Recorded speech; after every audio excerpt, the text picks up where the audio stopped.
प्यारे भैया बहन, आपका दिन मंगलमय हो। आज हम लोग पढ़ेंगे संघीय संसद की शक्तियाँ। संविधान निर्माता लोकसभा को एक शक्तिशाली सदन बनाना चाहते थे, क्योंकि उनके सदस्य जनता द्वारा प्रत्यक्ष मतदान से चुने गए प्रतिनिधि होते हैं। लोकसभा के जो सदस्य होते हैं उनको जनता चुनकर भेजती है, किंतु यह नहीं भूलना चाहिए कि संसद का कोई भी सदन अपने आप में पूर्ण नहीं है। ये दोनों सदन मिलकर ही भारत की संसद कहलाते हैं, और साथ ही साथ संसद कहलाने के लिए लोकसभा, राज्यसभा और राष्ट्रपति जब तीनों मिलते हैं तब संसद का कार्य पूर्ण होता है। अब विधायी शक्ति के बारे में आपको बताएंगे। संसद को केंद्रीय सूची एवं समवर्ती सूची में जो विषयों का उल्लेख किया गया है, कानून बनाने का, कानून निर्माण करने का अधिकार है। आपातकाल की घोषणा के दौरान संसद राज्य सूची में जितने भी विषय सम्मिलित हैं सभी पर कानून बना सकती है।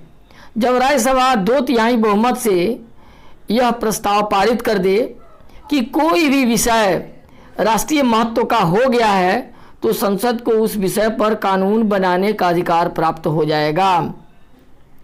राष्ट्रपति के द्वारा संसद के अवकाश के दौरान जो आदेश जारी किए जाते हैं, सभी अध्यादेश पुष्टि के लिए संसद के दोनों सदनों के समक्ष प्रस्तुत करना आवश्यक माना जाता है। देखिए, ये भारत में संसदीय सरकार का एक प्रारूप है, एक मॉडल है दिया है। यहाँ लोकसभा के जो मेंबर होते हैं उसी में से एक व्यक्ति अध्यक्ष के पद पर आता है। सबसे सर्वोपरि राष्ट्रपति है, राष्ट्रपति के बाद प्रधानमंत्री है, प्रधानमंत्री के बाद मंत्री परिषद है, फिर यहाँ राज्यसभा के मेंबर हैं, और उसका सर्वोपरि उपराष्ट्रपति माना जाता है, जो पदेन सभापति माना जाता है, पदेन सभापति होता है। भारत का जो उपराष्ट्रपति होता है वही राज्यसभा का सभापति होता है, अध्यक्ष जिसको कह लीजिए होता है। अब विधायी शक्ति, वित्तीय विधेयक केवल लोकसभा के समक्ष ही रखे जा सकते हैं। वित्तीय मामले में राज्य सरकार द्वारा की गई जो संस्तुति है उसको स्वीकार अस्वीकार करने के लिए लोकसभा स्वतंत्र है। अगर वित्तीय मामले में राज्यसभा कोई भी काम करती है तो लोकसभा उसको स्वीकार भी कर सकती है अथवा अस्वीकार भी कर सकती है, यह स्वतंत्र है लोकसभा। केंद्रीय बजट भी संसद ही पारित करती है। कार्यपालिका के ऊपर नियंत्रण, संविधान में उल्लेख है कि मंत्रिपरिषद सामूहिक रूप से लोकसभा के प्रति उत्तरदायी होगी। इस प्रकार से अगर देखा जाए तो संसद संघीय कार्यपालिका के ऊपर नियंत्रण रखती है। अब है संविधान संशोधन। संविधान में संशोधन संबंधी विधेयक दोनों में से किसी भी सदन में रखा जा सकता है, लाया जा सकता है। विधेयक का दोनों सदनों के सदस्यों की कुल संख्या के बहुमत तथा उपस्थिति और मतदान करने वाले सदस्यों के से 2/3 बहुमत से पारित होना आवश्यक है। अगर संविधान में संशोधन करना है तो लोकसभा और राज्यसभा दोनों सदनों में से अगर 2/3 बहुमत से वह पारित हो जाता है संविधान संशोधन करने की प्रक्रिया, तब भी संविधान में संशोधन होगा। यदि यह विधेयक के किसी विशिष्ट विषय के संबंध में परिवर्तन करता है तो बहुत जरूरी है कि संशोधन का कुल राज्यों की कम से कम आधी विधानसभाओं द्वारा अवश्य अनुमोदन हो। देश में जितने भी विधानसभा हैं उन सभी विधानसभा का कम से कम आधा विधानसभा इसका संशोधन का अनुमोदन जरूर करे, उसकी अनुमति जरूर होना चाहिए। चुनाव संबंधी कार्य, संसद के दोनों सदनों के निर्वाचन सदस्य राज्यों के विधानसभाओं के निर्वाचित सदस्यों के साथ मिलकर भारत के राष्ट्रपति का चुनाव करते हैं। संसद के दोनों सदस्य लोकसभा, राज्यसभा के सदस्य, साथ ही साथ सभी प्रदेशों के विधानसभा के सदस्य मिल करके भारत के राष्ट्रपति का चुनाव करते हैं। भारत के उपराष्ट्रपति का निर्वाचन केवल संसद के दोनों सदस्य राज्यसभा और लोकसभा के सदस्य ही केवल उपराष्ट्रपति का चुनाव करते हैं, उसमें प्रदेश के विधानसभा के सदस्य भाग नहीं लेते। अब है विधेयक किस प्रकार कानून बनता है, इसको जान लीजिए। विधान संबंधी सभी प्रस्ताव विधेयक के रूप में संसद के सदन के समक्ष प्रस्तुत किया जाता है, चाहे वह वित्त विधेयक हो अथवा साधारण विधेयक हो। वित्त विधेयक करों को आरोपित करने, उसमें बदलाव लाने, उन्हें समाप्त करने अथवा अन्य वित्तीय मामलों के संबंध में होता है। वित्त और साधारण दोनों ही विधेयक को पारित होकर कानून बनने से पहले उसको 3 चरणों से गुजरना पड़ता है। प्रथम चरण, द्वितीय और तृतीय चरण से गुजरना पड़ता है। साधारण विधेयक किसी मंत्री या सदन के किसी भी सदस्य द्वारा संसद के किसी भी सदन में प्रस्तुत किया जा सकता है। राज्यसभा में किया जा सकता है, लोकसभा में किया जा सकता है, किसी में भी किया जा सकता है। किसी भी विधेयक को अधिनियम बनाने से पहले 3 चरणों से होकर गुजरना पड़ता है, जिन्हें प्रथम वाचन, द्वितीय वाचन और तृतीय वाचन के नाम से जानते हैं। अब प्रथम वाचन में क्या करते हैं, ये देखिए। प्रथम वाचन में मंत्री अथवा विधेयक प्रस्तुत करने वाला प्रभारी सदस्य विधेयक को प्रस्तुत करता है, उसके प्रमुख लक्षण का वर्णन करता है।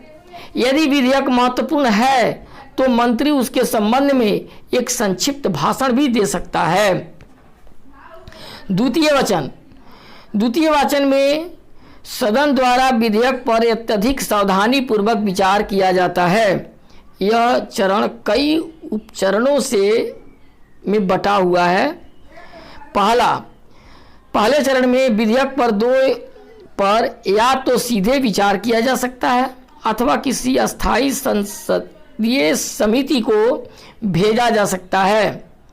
अधिकांश विधेयकों को किसी न किसी अस्थायी समिति के विचार के लिए भेज दिया जाता है। दूसरे चरण में अस्थायी समिति द्वारा विधेयक के प्रत्येक खंड पर बड़ी ही बारीकी से विचार विमर्श किया जाता है। जब अस्थायी समिति विधेयक के प्रत्येक खंड पर विचार कर लेती है, तब जो है रिपोर्ट सदन को पेश किया जाता है।